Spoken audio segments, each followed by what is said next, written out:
اصول تو یہی ہے کہ دریا میں جو جائے تیرنا نہ آتا ہو تو ڈوب جاتا ہے، لیکن اگر اللہ چاہے نا، حضرت موسیٰ اپنے گھوڑے دریا میں ڈال دے تو وَإِذْ فَرَقْنَا بِكُمُ الْبَحْرَ فَأَنْجَيْنَاكُمْ وَأَغْرَقْنَا آلَ فِرْعَوْنَ، تو اللہ کہتا میں نے دریا پھاڑ کے موسیٰ کے لیے راستہ بنا دیا۔ اچھا، جس دریا سے حضرت موسیٰ بچ کے نکل گئے اسی دریا میں فرعون اور فرعون والے غرق ہو گئے۔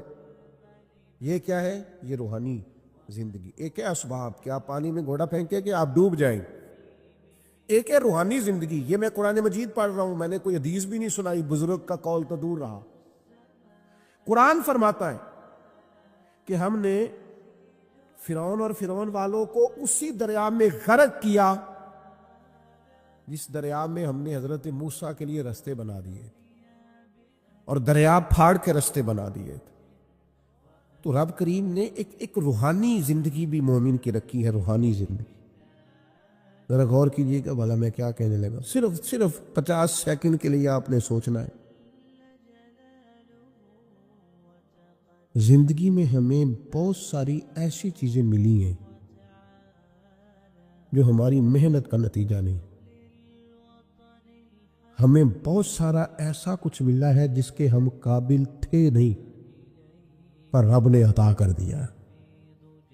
نہ سمجھ لو آپ، یہ جو آپ کو ملا ہے نا، تھے نہیں قابل پر ملا ہے، کچھ تو محنت کی ہے، کوشش کی ہے، تو اس کے سبب سے ہو گیا۔ جو بغیر محنت کے، جد و جہد کے ملا ہے نا، یہ وہ روحانی رستہ ہے جس کے بارے میں اللہ کا قرآن کہتا ہے وَمَن يَتَّقِ اللَّهَ يَجْعَل لَّهُ مَخْرَجًا، جو اللہ سے ڈرے گا اللہ ہر مشکل سے نکلنے کے لیے اسے رستہ عطا کر دے گا، وَيَرْزُقْهُ مِنْ حَيْثُ لَا يَحْتَسِبُ، اور اسے وہاں سے رزق دے گا جہاں سے اس نے کبھی سوچا بھی نہیں ہوگا۔ ایک روحانی زندگی ہے انسان کی، وہ میرے ساتھ بھی ہے، آپ کے ساتھ بھی۔ کئی چیزیں ہمارے پاس ایسی ہیں کہ اگر ہماری قابلیت دیکھی جائے تو وہ ہمارے پاس ہو سکتی، یعنی سے ثبوت نہ پوچھو میں تو نظر کرم قد ہوئی، اے میں جانا یا دل بھر جانے، اے پھر غیر نہ جانے۔ کچھ چیزیں ایسی ہیں جو خالص مختصر سی میری کہانی ہے، جو بھی ہے ان کی مہربانی، وہ ہماری محنت کا نتیجہ۔ یہ روحانی زندگی ہے، روحانی زندگی کو سمجھو۔ ایک روحانی نظام ہے اللہ کا، اس نے بنایا۔ صحابہ فرماتے ہیں جنگ بدر کا موقع تھا، اللہ کے فرشتے آئے ہوئے تھے، قرآن کہتا ہے فرشتے آئے ہوئے تھے، تو حال یہ تھا کہ صحابہ فرماتے ہیں ہم کسی کی گردن کافر کی کاٹنے لگتے تھے، اس کی گردن ہم سے پہلے کٹ کے گر جاتی تھی۔ یہ کیا ہے؟ یہ اللہ کا روحانی نظام ہے، اس نے بنایا ہے۔ آپ کے اور میرے ساتھ یہ نظام وابستہ ہے۔ تمہیں بتاؤں گھروں میں سب سے بہترین گھر کون سا ہوتا ہے؟ او میرے بھائیوں، وہ کتنا کو بہترین گھر ہے جسے مدینے والے رسول نے بہترین کہہ دیا ہے۔ فرمایا تمہیں بتاؤں نا گھروں میں بہترین گھر کون سا ہے؟ ہم سمجھتے ہیں ٹائلیں اچھی ہوں، کمرے ہوادار ہوں، اور کچن جو ہے وہ انواع و اقسام کے کھانوں سے بھرا ہوا ہو، سین اچھا ہو، اور جناب ہر چیز کی سہولیات گھر میں ہو، امن ہو، سکون ہو۔ نہیں، حضور فرماتے ہیں مجھ سے پوچھو نا بہترین گھر کون سا ہے؟ تو یا رسول اللہ بتائیے، سیاستہ میں حدیث ہے، کریم رسول فرمانے لگے گھروں میں بہترین گھر وہ ہے جس میں کوئی یتیم رہتا ہو اور اس کے ساتھ سلوک اچھا کیا جاتا ہو، اچھا سلوک کیا جاتا ہو، یتیم کو رکھا جائے، پھر اس کی پوری نگرانی کی جائے، اسے پورا پیار دیا جائے، اسے پوری محبت دی جائے، یتیم رہتا ہو اور اس کا خیال بھی رکھا جاتا ہو۔ اور میرے نبی کریم صلی اللہ تعالی علیہ وسلم فرمانے لگے تمہیں بتاؤں نا کہ گھروں میں بدترین گھر کون سا ہوتا ہے؟ بدترین گھر کون سا ہے؟ حضور بتائیے، فرمایا جس میں کوئی یتیم رہتا اور اس کے ساتھ سلوک نہ صحیح کیا جاتا ہو، اس کو تکلیف دی جاتی ہو، وہ کرب میں ہو، وہ تکلیف میں ہو، وہ اذیت میں ہو۔ رکھنے والوں نے رکھ تو لیا ہے لیکن ان کو پتہ ہی کوئی نہیں ہے کہ ان کے ساتھ ہم نے رویہ کس طرح کا رکھنا تھا۔ یہ ایک اللہ کی قدرت ہے، اس کی حکمت ہے۔ چلے جاتے ہیں بعض اوقات بڑے، میں نے جو شروع میں آیت پڑھی، اللہ فرماتے ہیں الم یجد کا یتیمن فآوا، محبوب ہم نے آپ کو یتیم پایا، پھر اپنے جوار رحمت میں وسیع جگہ دی، پھر ہم نے آپ کو غنی کر دیا، پھر ہم نے آپ کو اپنے قرب کا رستہ عطا کیا۔ اللہ نے نبی کریم علیہ السلام کو در یتیم پیدا فرمایا۔ یہ یتیموں کے تعلق سے ایک عظیم شان ان لوگوں کو دینی تھی، تو اللہ نے اپنے حبیب کو بھی در یتیم پیدا کر دیا۔ یہ ایک خاص قسم کا کرب ہوتا ہے۔ ظاہر ہے جس آدمی نے جو چیز چکھی ہوئی ہوتی ہے وہی اس کے ذائقے سے آگاہ ہوتا ہے، دوسرا دور کھڑا اسے آگاہ نہیں ہوتا۔ جو چکھ لیتا ہے، جو پانی میں اتر جاتا ہے، وہ اس کی گہرائی بھی جانتا ہے اور ٹھنڈا کتنا یہ بھی سمجھتا ہے۔ جن لوگوں نے یہ دور گزارا ہوتا ہے ان کو اس کا پتہ ہوتا ہے۔ نبی کریم صلی اللہ علیہ وسلم نے یہ وقت بتایا تھا، حضور نے یہ دیکھا تھا۔ حضور صلی اللہ علیہ وسلم اس کی تکلیف سے، اس کی آزمائش سے، اس کے مد و جزر سے پوری طرح آگاہ تھے، اس لیے حضور نے گن گن کے یتیموں کے حقوق بیان کی۔ میں نے اپنی زندگی میں یہ نظام دیکھا ہے، پہلے 2 ہفتے لوگوں کی نظروں میں بڑا پیار، اگلے 2 ہفتے اس میں تھوڑی سی کمی، پھر اس کے بعد آہستہ آہستہ کہنا کہ چلو کوئی تعلیم حاصل کرنا ضروری تو نہیں نا، چلو یہاں پڑھنا ضروری تو نہیں نا، چلے بندے کو خرچے بھی تو کم، پھر آہستہ آہستہ، کیونکہ کوئی بھی چیز ہے نا وہ پرانی ہوتی ہے، اس میں کمزوری آنا، پھر لوگوں کے لب و لہجے کا تبدیل ہونا، پھر بعض اوقات کسی شخص کا آ کے کوئی بات پوچھنا تو اس کے سوالوں میں چبھن، اس کے لب و لہجے کے اندر گھٹن، کہ کتنے بجے باہر جاتے ہو، کب واپس آتے ہو، اب شام کو کتنے بجے جاتے ہو۔ ابا بھی یہ باتیں پوچھتے ہیں، وہ بھی یہ کام کرتے ہیں، لیکن اس رویے کے اندر جو چاشنی ہوتی ہے وہ اور ہوتی ہے، اس میں جو درد ہوتا ہے وہ، اور کسی کا یہ پوچھنا اور پھر اس انداز سے پوچھنا کہ محسوس ہو کہ لب و لہجے سے طنز چھلک رہا ہے اور باتوں سے جو ہے شیرینی کی بجائے لہو ٹپک رہا ہے، اور آپ تیزاب کا کام کر رہے ہیں یہ سوال جواب کر کے۔ یہ کمزوریاں، یہ انداز، اور یہاں تک کہ بیٹیوں کے رشتے دیکھنے والوں کا آنا تو ان کا یہ پوچھنا کہ بھائیوں کا رویہ کیسا ہے۔ ابا کے ہوتے لوگ یہ سوال نہیں پوچھتے، والد کے جانے کے بعد پوچھتے ہیں آپ کے بھائیوں کا رویہ آپ کے ساتھ ٹھیک ہے، یعنی معنی یہ ہے کہ وہ کچھ دیں گے کہ نہیں دیں گے، وہ کچھ جہیز بنائیں گے کہ نہیں بنائیں گے۔ یہ ساری چیزیں اس کرب سے وہ بچے گزرتے، اور پھر وہ بڑے قریبی لوگوں کو بھی اپنا قریبی سمجھنا چھوڑ جاتے ہیں۔ اگر ایک وقت ایسا آتا ہے کہ وہ سمجھتے ہیں ہمیں اپنے دامن میں ہی اپنے آنسو چھپا لینے چاہیے، کسی کو نظر نہ آئے، وہ محسوس کرتے ہیں کہ ہمیں خود سے ہی بس سمٹ جانا چاہیے، کسی تک ہماری کوئی چیز پہنچے نہ۔ آہستہ آہستہ لوگ چیزوں کو چھپانے لگتے ہیں، اور یہ پوچھنا کہ روٹی کھائی ہے کہ نہیں کھائی، تو اس طرح پوچھنا جیسے کوئی خیرات لے کے کھڑا ہے دروازے پہ، آپ نے کھلانی ہوتی تو کھلا دی ہوتی۔ آپ نے گرمیوں کے کپڑے لے لیے ہیں کہ نہیں لے لیے، تو اس کا رنگ اس طرح کا ہے کہ جس طرح کسی کو اس طرح پوچھا جا رہا ہے کہ جیسے بڑا بھکاری ہے۔ یہ ساری چیزیں ہم اس انداز میں کرتے ہیں کہ وہ جو خوبصورت، میں کہہ چکا ہوں کہ پھر اگر کسی ادارے میں وہ بچے ہیں تو وہاں ان کو دکھایا جاتا ہے کتنے بچے ہیں تو ہمیں فنڈ چاہیے۔ آپ اچھی نیت سے کر رہے ہوں گے صاحب، لیکن آپ اس کومپل کو بھی تو دیکھیں نا کہ اس نے کھلنا ہے، اس نے پھول بننا ہے، اس نے کس طرح چھاؤں لوگوں کو دینی ہے جب وہ خود مرجھا جائے گا۔ پھر یہ لوگوں کو، ایسے بچوں کو میں نے عام لوگوں سے نفرت کرتے دیکھا، پیچھے ہٹتے دیکھا، لوگوں کے لیے ان کے دلوں کے اندر اچھے جذبات نہ رہے، انہوں نے محسوس کیا کہ یہ ہمارے ساتھ تعاون کرنے نہیں آئے، یہ ہماری عزت کو مجروح کرنے آئے، یہ شفقت کرنے نہیں آئے، یہ تو خیرات دینے آئے۔ سنو، میرے رسول کریم صلی اللہ علیہ وسلم کا انداز کیا ہے یتیم کے تعلق سے۔ حضرت بشیر بن اقربہ رضی اللہ تعالی، مجموع زوائد میرے سامنے پڑھی ہے، فرماتے احد میں میرے والد شہید ہو گئے، نبی پاک صلی اللہ تعالی علیہ وسلم نے مجھے اپنے گھوڑے کے پیچھے اپنے ساتھ بٹھا لیا گھوڑے پہ، اور میں سرور کائنات علیہ الصلوۃ والسلام کے ساتھ گھوڑے پہ بیٹھا ہوں، تو حضور مجھ سے پوچھتے ہیں تمہارے والد چلے گئے؟ میں رو پڑا، میں نے عرض کی حضور اب نظام کیسے چلے گا؟ آپ یقین کریں چھاؤں کا پتہ تب بھی چلتا ہے کہ جب دھوپ آتی ہے اور اس کی قدر کا احساس ہوتا ہے، محسوس ہوتا ہے۔ جب کوئی گھر کا بڑا رخصت ہو جاتا ہے تو یوں لگتا ہے کہ ساری چھتیں کمروں کی بھی گر گئی ہیں، صحن کی بھی گر گئی ہیں۔ اب یکدم دھوپ آئی ہے، پھر اس کا احساس محسوس ہوتا ہے۔ والد کے، دادا کے، بوڑھوں کے گھر میں ہوتے ہوئے تو بڑے سارے ویسے ہی مسئلے نہیں ہوتے، بہت سارے لوگ ویسے جھجکتے ہیں، سامنے ہی نہیں آتے۔ تو حضرت بشیر بن اقربہ رضی اللہ تعالیٰ عنہ کہتے ہیں میں نے کہا حضور میرے ابا جی چلے گئے، اب میں اپنے آپ کو بڑی تکلیف میں محسوس کرتا ہوں، قربان جائیں۔ حضور نے یہ نہیں فرمایا میں تیرا خیال رکھوں گا، یہ نہیں فرمایا فکر نہ کرنا۔ ہمارے جملے کیا ہوتے ہیں؟ کوئی حکم ہوا تو بتانا، کوئی کام ہوا تو کہنا، کوئی ضرورت ہوئی تو فوراً فون کرنا، یہ نہیں فرمایا۔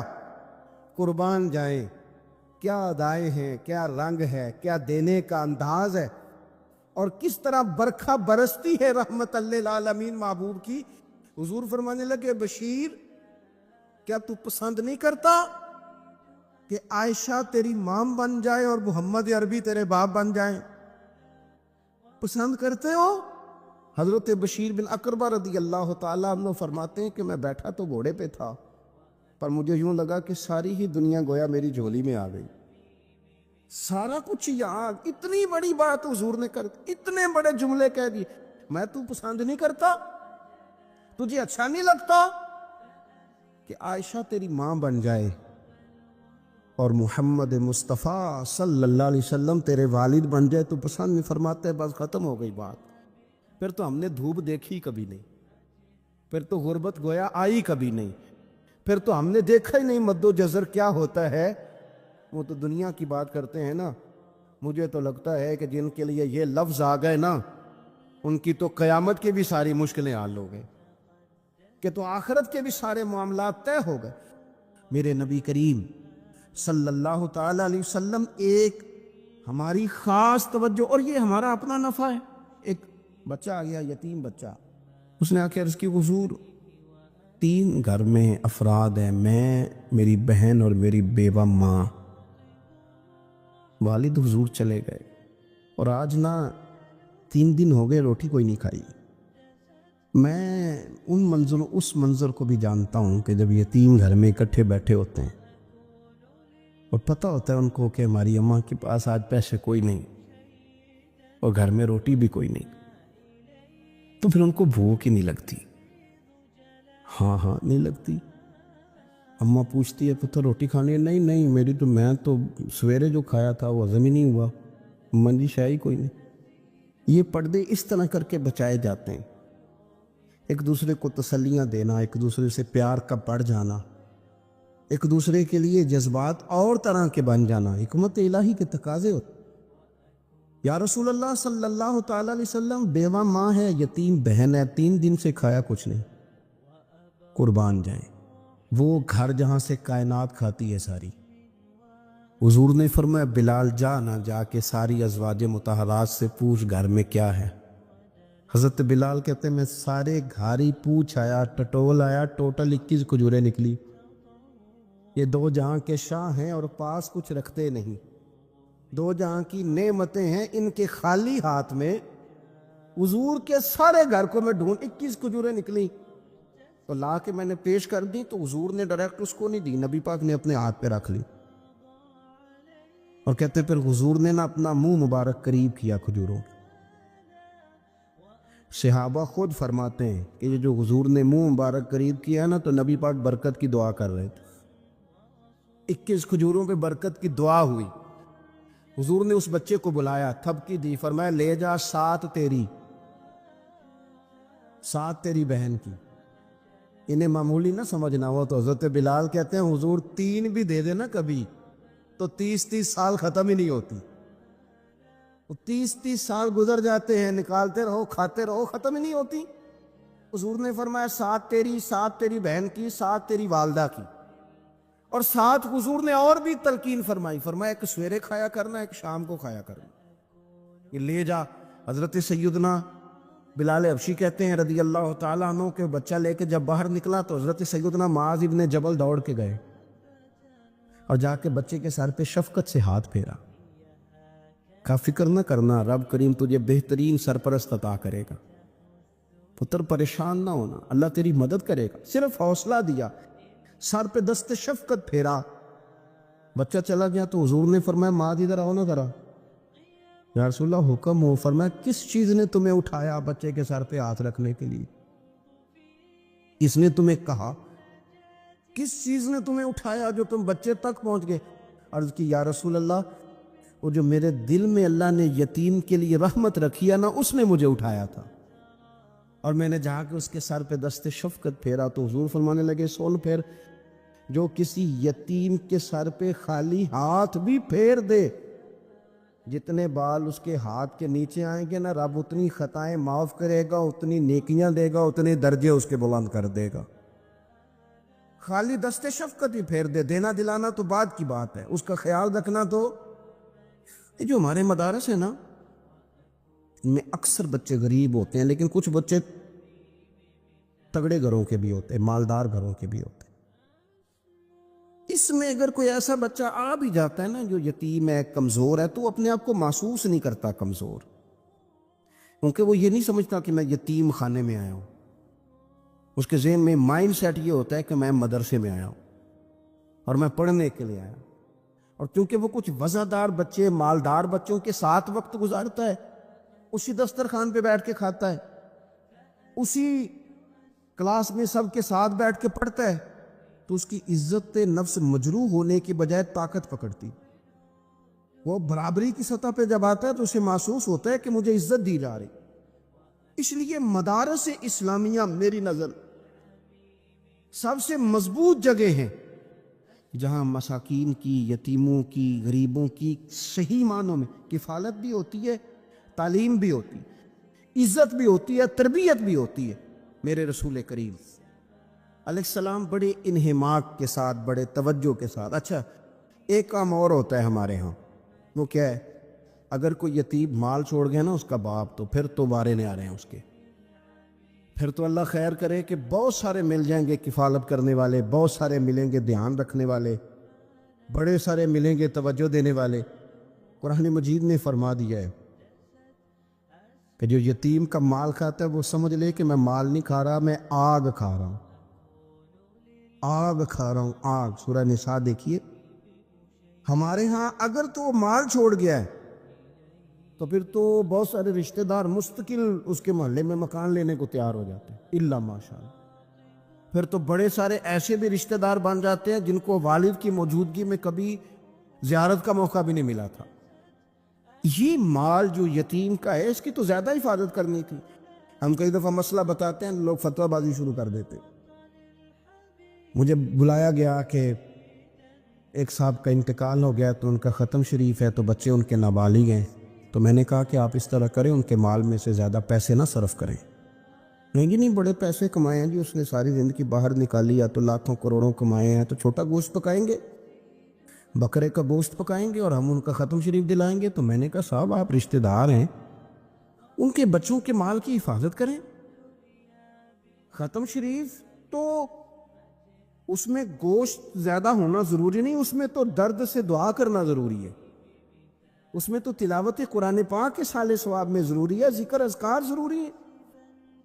اب شعیب علیہ السلام کی قوم ناب تول میں کمی کرتی تھی، تو اللہ تبارک و تعالیٰ نے ان پر بتا عذاب کس طرح کا بھیجا، شدید گرمی ہوئی۔ اللہ ہمیں محفوظ فرمائے، سارے آمین کہہ دیا۔ دیکھیں کتنا اچھا موسم کر دیا رب کریم، اللہ ہمیں محفوظ فرمائے، اللہ رحمت فرمائے۔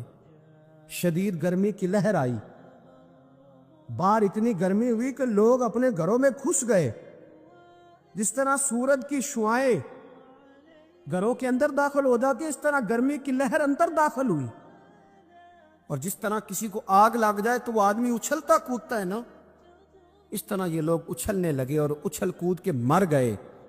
جرم کیا تھا؟ ناب تول میں کمی کرتے۔ حضرت داؤد کی قوم بھی تباہ ہوئی۔ جرم کیا تھا؟ ہفتے والے دن مچھلیاں نہیں پکڑنی تو یہ پکڑتے تھے۔ حکم ہے نا مسلمان کو نماز کے ٹائم کوئی اور کام نہیں کرنا، نماز پڑھنی ہے۔ میرا خیال ہے مسلمان تو فٹافٹ آ جاتے ہیں، سارے پہنچ جاتے ہیں نا مسجدوں میں۔ ہلکا ہلکا بول رہے ہیں آپ، کیوں نہیں پہنچتے؟ اگر حضرت سیدنا، اور پتہ انہیں سزا کیا ملی؟ اللہ نے فرمایا اس ٹائم عبادت کرنی ہے، کام نہیں کرنا، وقت نہیں ہے کام کا۔ انہوں نے مچھلیاں پکڑی، 12,000 لوگ تھے، پتہ ہے مالک نے سزا کیا دی؟ بندر بنا دیا اللہ کریم۔ قرآن مجید کا پہلا سپارہ پڑھے، فَجَعَلْنَاهَا نَكَالًا لِمَا بَيْنَ يَدَيْهَا وَمَا خَلْفَهَا۔ اللہ فرماتے ہیں پچھلوں کے لیے بھی عبرت بنا دیا، بعد والوں کے لیے بھی عبرت، نشان عبرت بنا دی۔ بندر بن گئے، اور جو ان کے دوست جو بچ گئے تھے ان کے پیر چومتے تھے، روتے تھے۔ 3 دن بندر بن کے زندہ رہے، پھر اللہ نے سب کو اجتماعی موت دے دی۔ اگر مسلمان سے اللہ کہے کہ نماز کے ٹائم کاروبار نہیں، جمعے کے ٹائم کاروبار ہے، تو مسلمان کہتا ہے نہیں مجھے مہلت ملی ہوئی ہے۔ یہ تو اس وقت پتہ چلتا ہے نا جب بچے ڈیوٹی لگاتے، ہاں ہاں ہاں عذاب آتا ہے، اس وقت پتہ چلتا ہے۔ میں نے دیکھا یہ منظر، اس وقت پتہ چلتا ہے جب بچے کسی ملازم 6,000 کی ڈیوٹی لگاتے، کہتے ہیں ابے کا دھیان رکھنا، ہم دکان پہ بیٹھنے لگے۔ پھر اسے سمجھ آتی ہے اگر میں نماز کے ٹائم مسجد میں ہوتا تو آج میری اولاد میری خدمت میں ہوتی۔ میں نماز کے ٹائم مسجد نہیں گیا تو بچوں نے 6,000 کا ملازم بٹھایا ہے، ابا جی کا خیال رکھ، ایک نرس بلائی ہے تو خیال رکھ۔ کدھر ہوتے ہیں مسلمان نماز کے ٹائم؟ ایک عیسائی نے اعتراض کیا ہے، سنے، وہ کہتا ہے مجھے لگتا ہے مسلمانوں کے 3 خدا ہیں۔ مسلمان اڑ گیا، کہنے لگا نہیں ہمارا تو ایک ہے، کہا نہیں 3 ہے، معاذ اللہ استغفر اللہ، ہمارا ایک ہے۔ کہنے لگا نہیں میں ثابت کرتا ہوں، ایک تمہارا خدا 5 نمازوں کا ہے، ایک رمضان کا ہے، ایک عید کا ہے۔ لگتا ہے معاذ اللہ عید والا زیادہ تگڑا ہے، تم زیادہ آتے ہو، رمضان والا لگتا ہے اس سے کچھ کمزور ہے، تم تھوڑے آتے ہو، اور 5 نمازوں والا شاید سب سے کمزور ہے۔ بات عقل کی ہے کہ نہیں؟ اس نے اعتراض ٹھیک کیا، تو مسلمان کو چاہیے نا خیال کرے۔ ایک یہودی نے لکھا تھا، اس نے کہا تھا جس دن مسلمانوں کی تعداد فجر کی نماز میں اتنی ہو گئی جس دن جتنی جمعے میں ہوتی ہے، اس دن نہ کوئی یہودی سازش کرے گا، نہ کوئی عیسائی تلوار نکالے گا۔ شرط یہ ہے کہ یہ اسی طرح فجر پڑھنے ہیں جس طرح جمعہ پڑھنے آتے ہیں، تو پھر کوئی شخص بھی ان کو کسی جگہ شکست دے سکتا تو ہمارے گناہ ہمیں پریشان کرتے۔ یہ جتنی آزمائشیں ہیں ان کے پس منظر میں گناہ ہیں۔ ہماری زندگی کے اندر جتنی تکلیفیں، ہماری پریشانیوں کا سبب ہم کون ہیں۔ بہت ساری جگہوں پہ ہم غلطی کرتے ہیں، اس کی ہمیں سزا ملتی، غلطی کی سزا۔ ایک نوجوان نے مجھے بڑی گہری بات سنائی، میرا قریبی تعلق تھا، کہنے لگا گھر میں بڑا مسئلہ ہے، بڑی پریشانی ہے، ماں اور بیوی کا ماحول اتنا سخت ہو گیا ہے کہ نمٹ نہیں سکتا۔ آپ یقین کریں میں نے ڈیٹیل سے ساری چیز کو سٹڈی کیا، میرے پاس اتنا وقت نہیں ہوتا، پھر بھی میں نے اس فیملی کو پورا پڑھا، تو غلطی نوجوان کی نکلی، نہ اس پہ اماں اعتبار کرتی ہے نہ بیوی اعتبار کرتی ہے۔ اس نے جھوٹ بول بول کے اس طرح کی ماحول پیدا کر دیا ہے کہ کوئی اس پر اعتماد کرنے کو تیار ہے۔ اگر آپ ناراض نہ ہو تو ایک بات کروں، پتہ ہے گھر میں ماحول کب خراب ہوتا ہے؟ باہر والے ہماری تقریر سنتے ہیں، گھر والے ہمارا عمل دیکھتے ہیں۔ جب وہ دیکھتے ہیں نا کہ یہ کس طرح کا شخص ہے، اس کے رویے، اس کا کردار، اس کا لب و لہجہ کتنا برا ہے، اور یہ کردار کا کتنا کمزور ہے۔ اعلیٰ حضرت فرمایا کرتے تھے نیک وہ ہوتا ہے جس کی تنہائی صاف ستھری ہوتی، اس لیے ماحول بگڑ جاتا ہے۔ یہ جو ہم کہتے ہیں نا میرے سجن بڑے بنتے ہیں پھر ٹوٹ جاتے ہیں، کچھ لوگ ایسے ہوتے ہیں جو ان کے پاس جاتا ہے انہی کا ہو جاتا ہے، وہ کہیں اور کے قابل کیوں بھلا؟ اس لیے کہ ان کے کردار میں ٹھنڈک دیکھتا ہے، ان کے لب و لہجے میں مٹھاس دیکھتا ہے، اس شخص میں اتنی خوبصورتی دیکھتا ہے کہ اسی کا بن جاتا ہے۔ حضرت ابراہیم بن ادم کے پاس ایک نوجوان آیا، کہنے لگا میں گناہ کرنا چاہتا ہوں، فرمانے لگے بالکل کر، اللہ کا دیا ہوا رزق کھانا چھوڑ دے اور گناہ کر۔ کہنے لگا یہ نہیں ہو سکتا، فرمانے لگے چل پھر اس طرح کر، رب کی زمین پہ نہ رہ، کسی اور کی زمین پہ چلا جا۔ کہنے لگا یہ بھی نہیں ہو سکتا، فرمانے لگے چل اللہ کی چھت سے نکل جا۔ کہنے لگا یہ بھی نہیں ہو سکتا، تو آپ رو پڑے۔ فرمانے لگے پھر جناب اسرائیل جب آئیں تو ان سے کہنا مجھے 2-3 سال کی مہلت دے دے، پچھلی میری گناہوں میں گزر گئی، میں ذرا 3 سال عبادت کر لوں۔ تو وہ شخص بھی رونے لگا، کہنے لگا حضور وہ مہلت نہیں دیتے، وہ جب لینے آتے ہیں تو پھر لے کے اللہ تعالیٰ نے جب انسان بنانا چاہا نا تو جناب جبریل کو کہا مٹی لے کے آ زمین سے۔ حضرت جبریل نے مٹی پہ ہاتھ ڈالا تو باقی کی مٹی رونے لگ گئی، اسے جدا نہ کر۔ تو جناب جبریل چھوڑ کے چلے گئے، حضرت میکائیل کو بھیجا مٹی لا، مٹی پہ ہاتھ ڈالا تو باقی کی مٹی رونے لگ گئی، چھوڑ کے چلے گئے۔ جناب اسرائیل کو بھیجا، مٹی پہ ہاتھ ڈالا تو باقی کی رونے لگ گئی، چھوڑ کے نہ جاؤ۔ تو حضرت اسرائیل فرمانے لگے تیرا رونا دیکھو کہ رب کا حکم دیکھو۔ وہ لے گئے، جب پیش کی تو رب کریم نے فرمایا اسرائیل جان نکالنے کی ڈیوٹی بھی تیری، تو مٹی کو لے آنا، باقی مٹی روتی بھی رہے تو روتی رہے، جب میرا فیصلہ آ جائے تو پھر اس میں کوئی گنجائش ہے، ہم کھاتے بھی اللہ کا ہیں، نافرمانی بھی اس کی کرتے، زمین پہ بھی اس کی چلتے ہیں، نافرمانی بھی اس کی کرتے، حکم کسی اور کا مانتے ہیں، چھت پہ رب کریم کی رہتے، اس طرح نظام نہیں چلتا۔ میرے بھائی یاد رکھ لو، گناہوں کی سزا ملے گی، زندگی تنگ ہو جائے، یہاں بھی آزمائش ہوگی اور وہاں بھی۔ میں نے درس پہ کہا تھا، پھر بات کہتا ہوں، یہ میں اپنے لیے کہہ رہا ہوں، توجہ ہے میری بات پر۔ دعا فرمایا کرے کہ جو کچھ ہم نظر آتے ہیں اللہ ہمیں ویسا بننے کی توفیق بھی عطا فرما۔ اللہ ویسا بننے کی یہ مشکل معاملہ ہے، مشکل۔ دیکھیں نا ایک آدمی سیاستدان ہے، اس نے بڑے اچھے نعرے لگائے، انقلاب آ جائے گا، میں غریب کا بھلا کر دوں گا، میں یتیموں کے سر پہ ہاتھ رکھوں گا، میں مجبوروں کی مدد کروں گا، میں دکھیوں کی مدد کروں گا، مزدوروں کو۔ اس نے اچھے اچھے نعرے سکھائے، اچھا اس نے پیغام دیا، اندر اس کے یہ تھا کہ اقتدار ملے گا تو مرضی کروں گا۔ لوگ اس کے گرد بھی گئے، اس کی گاڑی کے پیچھے بھی بھاگے، لوگوں نے اس کے نعرے بھی لگوائے، جیب سے پیسے لگا کے اس کے پوسٹر بھی شائع کیے، لوگ اس کے گرویدہ ہو گئے، لوگوں نے پوری، اور میری قوم نے تو بیچاری نے کئی دفعہ دھوکے کھائے، جس نے نعرہ لگایا غریب اسی کے پیچھے مسیحا بن کے چل پڑا۔ آج دھوکہ دے لیا، لوگوں کو پیچھے لگا لیا۔ یہ بتاؤ اگر راز کھل جائے، اگر راز کھل جائے کہ یہ دھوکہ دے رہا ہے، یہ فریب کر رہا ہے، تو لوگ اس کا کیا حال کریں گے؟ یہ راز قیامت میں کھل جائے گا، قیامت میں یہ راز یہ کھل جائے گا، کھل جائے گا، یہ دھوکے باز تھا۔ اذا زلزلت الارض زلزالہا، جب زلزلہ آئے گا جیسے اس کا آنا ٹھہرا، واخرجت الارض اثقالہا، زمین اپنے بوجھ باہر نکال دی۔ اس سے مراد کیا ہے کہ زمین پہ جو جرم ہوئے زمین بتا دے گی، باہر نکل آئے۔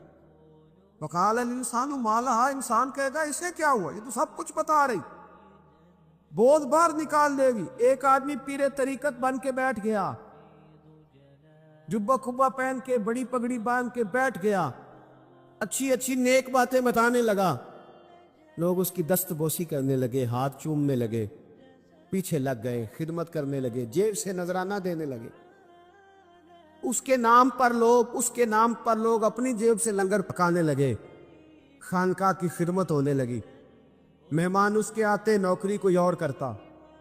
میں نے کہا تھا شاید اپنے لیے کہہ رہا ہوں، ڈیوٹیاں لوگ کرنے لگے، حالات بدلنے لگے، لیکن اس کے اندر تو چور تھا، وہ تو دکاندار تھا، تو یہاں جو اس کے پیچھے لگے تھے وہ تو سچے تھے، انہیں تو اجر ملے گا، لیکن اس کا جب راز کھلے گا تو بڑی رسوائی ہو، اس کا جب راز کھلے گا تو بڑی، ایک میری طرح کا دیندار تھا، جو چہرے کا تو نیک تھا، اندر پتہ نہیں کیا کچھ تھا، ایک طوائف گزر رہی تھی، اس نے اس کو تبلیغ کر دی، کہنے لگا بس کر دے، سیانی بن جا۔ تو کسی دانشور میں لکھا ہے اس نے بڑا سخت جواب دیا، اس عورت نے، کہنے لگی بابا میں تو جو ہوں وہ نظر بھی آ رہی ہے، تو بتا جو تو نظر آتا ہے وہ تو ہے کہ نہیں؟ اس بندے نے چیخ ماری اور بے ہوش ہو کے گر پڑا. لوگوں نے کہا بابا آج کسی صوفی کا کلام سنا ہے؟ جو بے ہوش ہو گیا تو اس نے کہا نہیں، آج طوائف کی بات سنی ہے، طوائف کی. تو وہ عجیب بات کر گئی ہے. وہ کہہ گئی ہے میں تو جو ہوں میں نظر آ رہی ہوں، تو بھی تو بتانا، تو بتانا کہ تو دستار امامت پہنتا ہے، تو بتا تو جو کہلاتا ہے تو وہ ہے کہ نہیں؟ یہ وقال الانسان ما لہا، یہ راز قیامت میں کھلے گا. ہم جو کچھ بتا رہے ہیں نا اپنی زبانوں سے، ہمیں اپنے گناہوں کا احساس ہونا چاہیے. ایسا نہ ہو کہ جب سزا ملے تو پھر اس طرح کی ملے کہ دوبارہ کسی کو کوئی منہ دکھانے کے قابل نہ رہے. میرے بھائی یاد رکھیں اور سمجھیں، گناہ انسان کی زندگی کو تنگ کرتے ہیں. میرے نبی پاک علیہ الصلوۃ والسلام نے فرمایا جب تو جھوٹ بولتا ہے تو تیرے فرشتے کرامن کاتبین سائیڈ پہ ہو کے کھڑے ہو جاتے ہیں. جب تو زنا کرتا ہے تو تیرے اندر سے ایمان نکل جاتا ہے. اور نبی پاک علیہ الصلوۃ والسلام نے فرمایا جب میری قوم میں ناانصافی عام ہو جائے گی تو قتل بھی عام ہو جائے گا. اور سن لو لکھ لینا یہ حدیث دل کی تختی پر. نبی پاک علیہ السلام نے فرمایا جب میری قوم میں بے حیائی اور بدکاری عام ہو جائے گی تو 2 سزائیں اللہ دے گا. ایک تو جوان موتیں آئیں گی، جوان بچے کچھ بھی نہیں دیکھا چلے گئے. اور دوسری سزا اللہ یہ دے گا کہ ایسی بیماری آئیں گی جن کا علاج نہیں ملے گا، ایسے امراض کوٹ پڑے. اگرچہ میں آپ کو ایسی تقریر بھی سنا سکتا تھا جس پہ آپ بہت زیادہ محظوظ ہوتے، پر میں نے اس جمعے میں ایسا موضوع چنا ہے جس کا ہمیں خاص ضرورت ہے. بھائی دیکھیں تو صحیح، کہیں ایسا تو نہیں کہ ہم ان عیبوں میں مبتلا ہیں. میرے نبی کریم علیہ السلام نے فرمایا جب تم نیکی کا حکم دینا اور برائی سے منع کرنا چھوڑ دو گے پھر اللہ تم پر ظالم حکمران مسلط کرے. اور اگلے لفظ اس سے بھی زیادہ سخت ہیں. محبوب فرمانے لگے پھر تمہاری نیک لوگ دعائیں بھی کریں گے تو اللہ وقتی طور پر ان کی دعاؤں کو بھی قبول نہیں فرمائے گا. اس لیے کہ تم لوگوں نے نیکی کا حکم دینا اور بھلائی سے روکنا چھوڑ دیا. عزیزو یاد رکھو جب گناہ عام ہوتے تو پھر حالات بدلتے اور لوگوں کو سزا ملتی ہے ان کے گناہوں کی. بلکہ یہاں تک لکھا ہے کہ نیت خراب ہو تو سزا شروع ہو جاتی. کیا خراب ہو؟ بولیے گا. نیت بھی خراب ہو تو سزا. حضرت رومی کہتے ہیں کہ ایک بادشاہ کو پتہ چل گیا کہ ایک آدمی نے بڑا اچھا باغ لگایا ہے، خوبصورت باغ ہے، مالٹے کا کنوں کا باغ، بڑا پیارا. بادشاہ نے کہا ذرا جا کے دیکھتا ہوں. بادشاہ سلامت بال دیکھنے آئے تو اب وہ مزدور آدمی تھا، عام آدمی تھا جس نے باغ لگایا، کسان تھا. اس کو کہا کہ چند کنوں توڑ کے لایا تو بڑے پیارے لگے. ایک دو اور لایا، کھائے، بڑے میٹھے، بڑے پیارے، بڑے توانا، بڑا مزہ آیا. تو بادشاہ کے دل میں خیال آیا کہ اس پہ قبضہ نہ کر لوں باغ پہ. ہمارے یہاں نا کرائے پہ دکان دیتا نا مالک، وہ جب کسی غریب کی چل جاتی ہے کہتا تو خالی کر، میں نے خود ڈال لی ہے. چل گئی نا اس کی. حالانکہ رزق اپنے اپنے نصیب کا ہے، رزق اپنے اپنے نصیب کا ہے، جس کو اللہ تعالیٰ چاہتا ہے عطا کرتا ہے. تو اس کو کہا کہ اور توڑ کے لا، اور دل میں خیال ہے کہ یار اتنا اچھا باغ ہے قبضہ کر لیتے ہیں. ہماری حکومتیں قبضہ کر لیتی ہے کہ جو چیز اچھی لگ جائے. اب وہ کسان 2-3 کنوں توڑ کے لایا، اس نے کھائے تو کھٹے نکلے، ترش تھے. کہنے لگا تجھے کیا ہو گیا ہے؟ تو بندہ بڑا صاحب دل تھا، کہنے لگا میں تو ٹھیک ہوں، آپ اپنی نیت سے پوچھیں کہیں خراب تو نہیں ہو گئی. تو کنوں میں بھی اس کا اثر آ گیا ہے. اپنی نیتیں بگڑ جائیں نا، نیتیں. اب ایک بات کہنے لگا ہوں، غور سے سننا. جب تک 2 بھائی اکٹھے کاروبار کرتے ہیں نیت ہوتی ہے کہ ہمارا گھر چلے گا، تب تک اللہ برکت دیتا ہے. اور جب اپنی اپنی جیبیں سمیٹنے لگ جاتے ہیں نا کہ یہ میرا 5,000 ہے، آج میں گیا تھا اگرائی کرنے، یہ میرا 10,000 ہے، آج میں نے محنت زیادہ کی. جب وہ ٹٹولنے لگتے ہیں پھر اس دکان سے بھی برکت اٹھ جاتی ہے، پھر وہاں سے بھی برکت ہے چلی جاتی ہے۔ فَإِنَّ لَهُ مَعِيشَةً دَنْكَ، فرمایا جب تو منہ پھیر لیتے ہیں پھر تیری زندگی اللہ تنگ کر دے، پھر وہاں سے بھی برکت، خوبصورتی، اثر اٹھ جاتا ہے۔ ایک سنار نے گلی میں ایک یتیم چھوٹے سے بچے کو گھومتے دیکھا تو سنار بے اولاد تھا، بچے کو اٹھا کے گھر لے آیا، 18 سال اس بچے کی پرورش کی، اس کو پالا پوسا، جوان کیا۔ سنار کے پاس وہ دکان پہ چلا جاتا، وہ کئی دفعہ دکان پہ رہتا، کئی دفعہ گھر میں رہتا۔ ایک دفعہ وہ دکان پہ تھا، بچہ گھر تھا، 18 سال کا جوان، اس کی بیوی اکیلی تھی۔ وہ جس نے ماں بن کے پالا تھا اس نے اسی پہ حملہ کر دیا، اس کا بازو بری نیت سے تھاما، بیوی چیخی۔ تھوڑی دیر گزری تو وہ نوجوان پیروں میں بیٹھ گیا، کہنے لگا اماں پتہ نہیں مجھے کیا ہوا۔ شام کو سنار آیا، بیوی چیخنے لگی، چلانے لگی، کہنے لگی آج عجیب بات ہوئی، جس کو میں نے جگر کا خون دے دے کے پالا اسی نے گندی نظر ڈالی۔ سنار محو حیرت ہے، بیوی کا خیال تھا کہ لاٹھ اٹھائے گا، ڈنڈا اٹھائے گا، نوجوان کو مارے گا، لیکن وہ رونے لگ گیا۔ اس نے کہا آج اس نے میرا بابو تھاما ہے، جانے کیا کیا ہے۔ پریشان ہونے لگ گیا، سجدے میں گر گیا، کہا تو بتاتا کیوں نہیں؟ تو وہ سنار کہنے لگا اس کی غلطی نہیں، 18 سال کے بعد آج مجھ پر بھی شیطان سوار ہوا تھا۔ ایک عورت آئی تھی، وہ اپنے بازوؤں میں چوڑیاں پہننا چاہتی تھی تو میں نے بھی گندی نظر سے ہاتھ ڈالا تھا، رب کریم نے مجھے فوراً اس کی سزا دی۔ بنی اسرائیل کے جو جرم تھے نا، ان میں ایک جرم قرآن مجید نے ان کا یہ بیان کیا ہے کہ بہت سوال کرتے تھے، بہت بحث کرتے تھے۔ ان کی جن چیزوں کو عبرت بنانے کا اور سبق لینے کا ہمیں کہا گیا ہے ان میں یہ ہے کہ کثرت اور بے معنی سوال۔ ایک بندہ قتل ہو گیا ہے، حضرت کلیم کی بارگاہ میں وہ آئے ہیں، حضرت کلیم علی نبینا علیہ الصلاۃ والسلام نے ان سے فرمایا ہے ایک گائے ذبح کرو، مرنے والے کو اس کا کچھ حصہ مارو، مرنے والا اٹھ کے بتا دے گا مجھے کس نے قتل کیا۔ اب انہوں نے پوچھا جی گائے کا رنگ کیسا ہونا چاہیے، عمر کتنی ہونی چاہیے، بوڑھی ہو جوان ہو، اتنے سوال، بے معنی سوال، بے مقصد سوال، بحثیں ہی بحثیں اور الجھاؤ ہی الجھاؤ۔ اور زندگی کے اندر یعنی زمانہ بیت گیا یہ پوچھتے ہوئے کہ جناب عیسیٰ علیہ السلام کی نانی کا نام کیا ہے، حضرت موسیٰ کی والدہ کا نام کیا ہے، یہاں تک کہ ایک صاحب یہ پوچھنے آ گئے کہ بتایا جا سکتا ہے کہ معراج کی رات جو براق گیا تھا اس کا رنگ کیا ہے۔ خدا کے بندو، یہ سوالات آپ کی ضروریات کے سوال ہیں، عجیب نوعیت کے سوال ہیں۔ اور پھر یہ بحثیں جو لوگ چھیڑتے ہیں ان کو لوگ بڑا عظیم آدمی سمجھتے ہیں کہ دیکھو یہ بڑی خاص بات نکال کے لایا ہے۔ اور میں نے یہ داستان سرائی کے منظر حرم شریف میں دیکھے، ایسی بات کو روایت کر دیا جاتا ہے چند پیسے کمانے کے لیے کہ میں زیارتیں کراتا ہوں، وہ ایسی ایسی زیارت بیان کر دیتے ہیں جس کا تصور ہی نہیں ہے سرے سے۔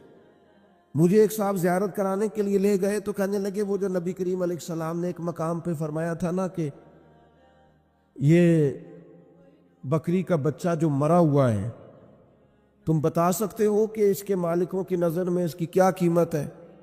تو صحابہ نے کہا کوئی قیمت ہوتی تو یہاں پھینک دیتے، کوئی قیمت نہیں۔ کہنے لگے وہ جو حدیث اور وہ جو واقعہ ہوا تھا جہاں سرکار نے یہ بیان کیا تھا وہ یہ جگہ تھی، اس کی زیارت کر لیں۔ تو میں نے ان سے پوچھا آپ کو کیسے پتہ یہ جگہ تھی؟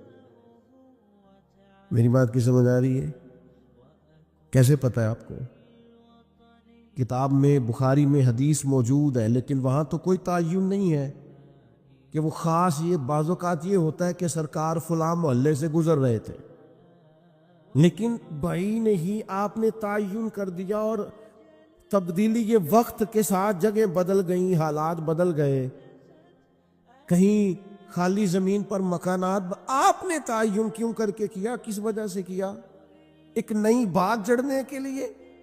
اسلام دنیا میں صرف بحث کرنے کے لیے آیا ہے؟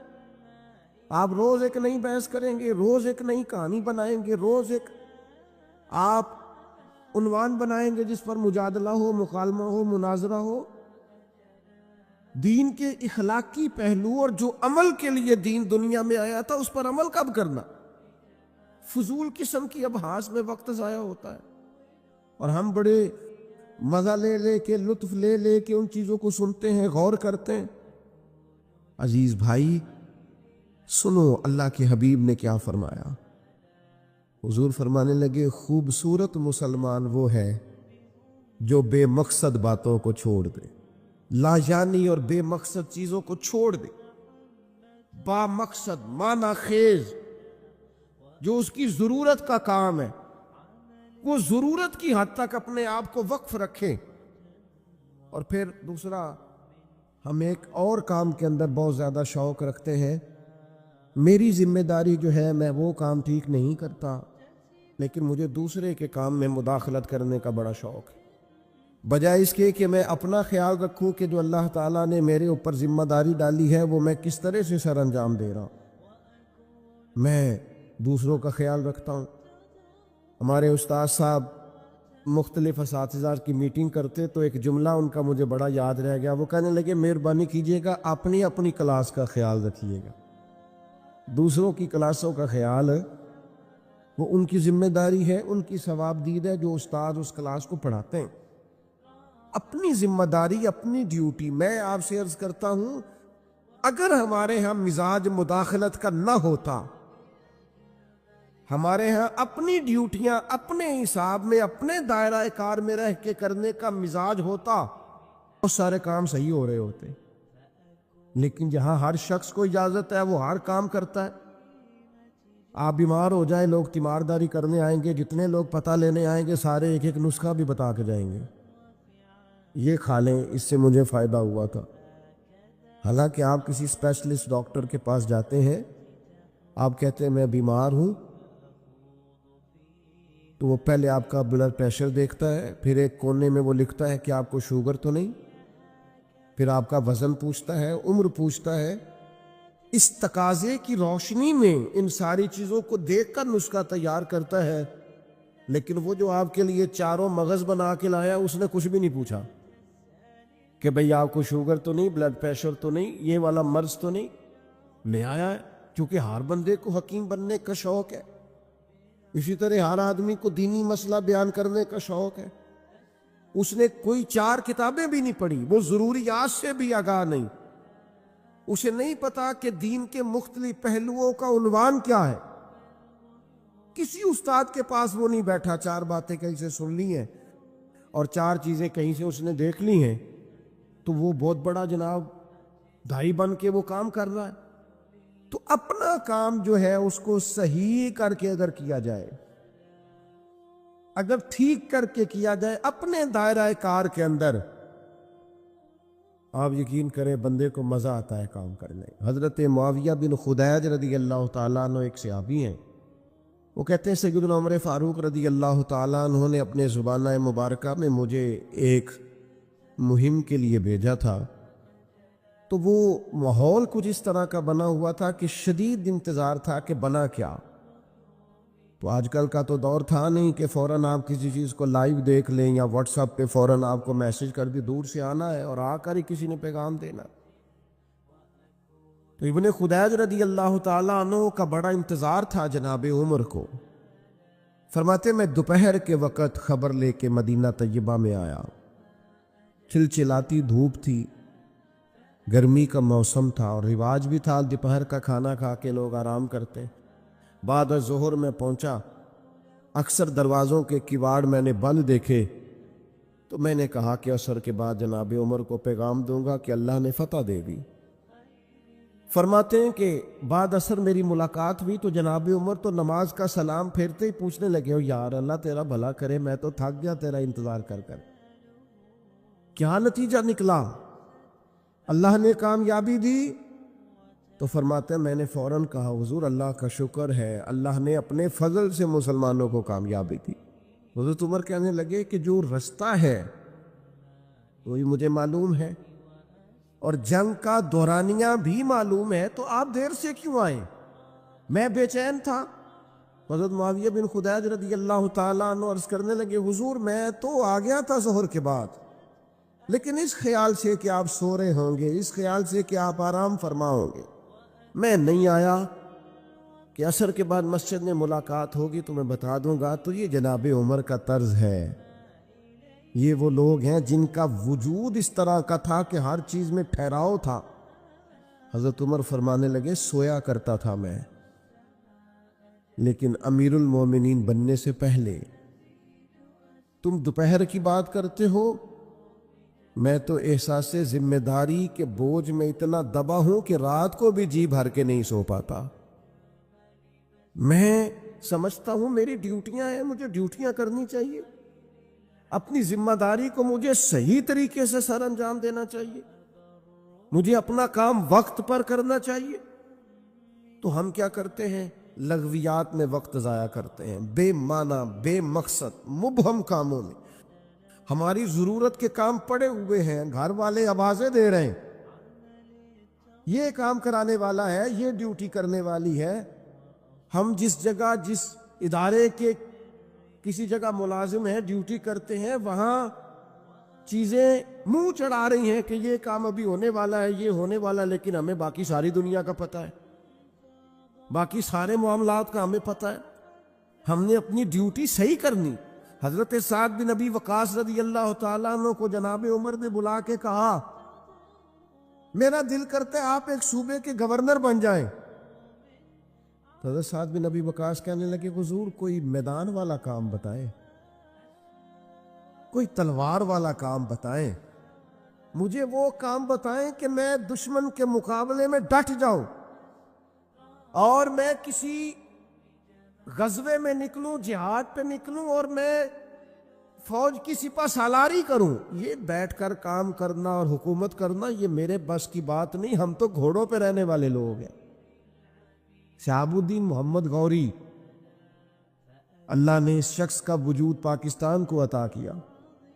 کسی نے ان سے کہا غوری صاحب ملاقات کرنی ہو تو کہاں ملیں گے؟ فرمانے لگے ہم نے کہاں ملنا ہے، ہم تو گھوڑوں کی پشت پہ ہوتے ہیں، اگر کبھی گھوڑے کی پشت پہ ملنا ہوا تو ملاقات کر لینا۔ زندگی ایک سفر ہے، ہم اپنی ڈیوٹی کر رہے ہیں، ہم کسی اور کام میں الجھنا نہیں چاہتے، ہمارا ایک مشن ہے، ہمارا آنے کا ایک مقصد ہے، ہمیں کوئی شخص الجھانے کی کوشش نہ کرے، ہم اپنا سفر کر رہے ہیں، اپنی ڈیوٹی کر رہے ہیں، ہم اپنی ذمہ داریاں ادا کر رہے ہیں۔ ہم ڈیوٹیاں ہی نہیں کرتے، کوئی مقصد ہی نہیں ہے، کوئی کرنے کو کام ہی نہیں ہے، بس وہ یہ کہ کوئی لاؤبالی سا کام مل جائے، کوئی اچانک چکر چل جائے مشہور ہونے کا، کوئی اچانک سلسلہ چل جائے کو کسی طریقے سے آگے نکلنے کا، کوئی سبب لگ جائے کہیں دو جگہ پہ نام ہمارا بھی آ جائے۔ بے معنی کام ہے بھائی، بے مقصد ہے۔ پہلے بھی کہہ چکا ہوں، پھر کہتا ہوں، آپ کسی بڑے آدمی کے ساتھ، سیاستدان کے ساتھ، لیڈر کے ساتھ آپ نے فوٹو کھچا بھی لی، تو جب اس کو آپ کا نام ہی نہیں آتا، جب وہ آپ کو جانتا ہی نہیں، مقصد کیا رہا؟ فائدہ؟ اس ماڑے بندے کے ساتھ فوٹو نہ کھچوائیں جس سے جب بھی بات کریں وہ اسی وقت ہمارے لیے موجود ہو، اس کے ساتھ نہ وقت گزاریں جس کے ساتھ ہم سمجھیں کہ ٹائم گزر سکتا ہے۔ کیوں اس طرح کا لاؤبالی پن دکھاتے ہیں جس سے محسوس ہو کہ ہم شاید کسی احساس کے تلے دبے ہوئے؟ با مقصد کام، جدوجہد، خدمت، ڈیوٹی۔ امام محمد مالک رحمۃ اللہ علیہ شدید علیل ہو گئے تھے، سخت علیل تھے۔ خبر پھیل گئی کہ اب ان کی صحت جو ہے وہ زیادہ نڈھال ہو گئی ہے، اب کمزوری بڑی بڑھ گئی ہے، مشکل ہو جائے گا۔ تو چونکہ وہ فقیہ تھے، فقیہ جو ہوتے ہیں وہ مسائل میں کتاب و سنت کو سامنے رکھ کے اس پہ تفکر کرتے رہتے ہیں، تفکر، ہر وقت غور کرتے ہیں۔ آج کل کے لوگ نہیں ہماری طرح کے جو ویوز چیک کرتے رہتے ہیں کہ بھلا کتنے ہو گئے، جو اس چکر میں پڑے رہتے ہیں کہ لائکس کتنے ہو گئے اور کمنٹس کتنے آ گئے۔ مطلب یہ لوگ نہیں تھے۔ فقاہت، دین کو سمجھنا، تدبر کرنا کہ نیا مسئلہ درپیش ہوا ہے، لوگوں نے مسئلہ پوچھا ہے تو اس کو کیسے حل کرنا ہے، اس پر غور کرنا قرآن و حدیث کو سامنے رکھ کر۔ اور وہ فرمایا کرتے تھے کہ میں نے جب بھی کوئی آیت پڑھی ہے نا پہلے بھی پڑھی ہوئی تھی، دوبارہ پڑھی ہے تو ایک نیا معنی ہی اللہ نے مجھے عطا فرمایا، ایک نیا سبق ملا ہے، اس سے ایک نئی چیز میں نے. تو امام مالک کا لوگوں تک یہ بات پہنچی کہ وہ بیمار ہے اور شدید بیمار ہے، علیل ہیں اور بڑے ہی علیل ہیں. ان کے ایک شاگرد تھے پرانے، وہ دور سے تیمارداری کرنے آئے. کہتے ہیں جب مجھے اجازت دی گئی ان کے اہل خانہ کی طرف سے، ان کے کمرے میں پہنچایا گیا تو امام صاحب بے ہوش تھے، تیز بخار تھا. میں نے جا کے سلام لی، 2-4 باتیں کی تو امام صاحب بیدار ہوئے.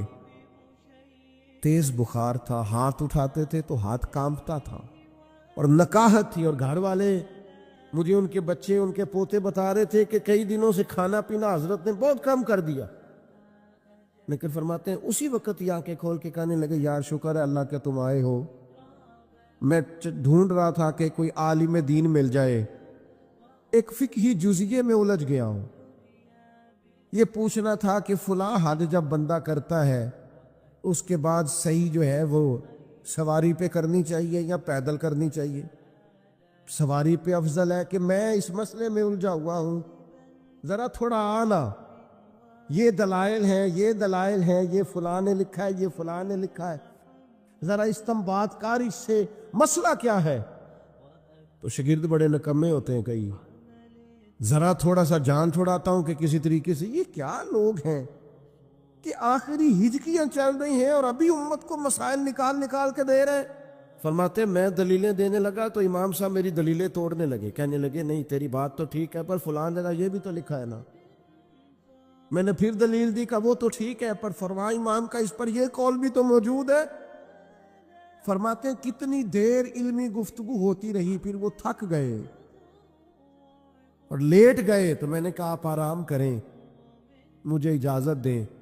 کہتے ہیں ابھی میں ان کی گلی کے کونے پہ آیا تھا کہ ان کے بیٹے کے رونے کی آواز آئی اور میں دوڑ کر پلٹ کر آیا تو اس نے کہا قربان جاؤں اس شخص پر جس کی ساری زندگی قرآن و حدیث میں غور کرتے گزر گئی. یہ دیکھو آخری ہج کی بھی لی ہے تو رسول اللہ کا دین سمجھتے ہوئے لی. آپ گئے ہیں تو امام صاحب کا لے سجنا سا توڑ نبھائی، ایسی جان بھی دتی تے رات تیرے. آخری دم تک دین پر غور، کتاب و سنت سے رشتہ، مشن والے لوگوں نے کام کیا.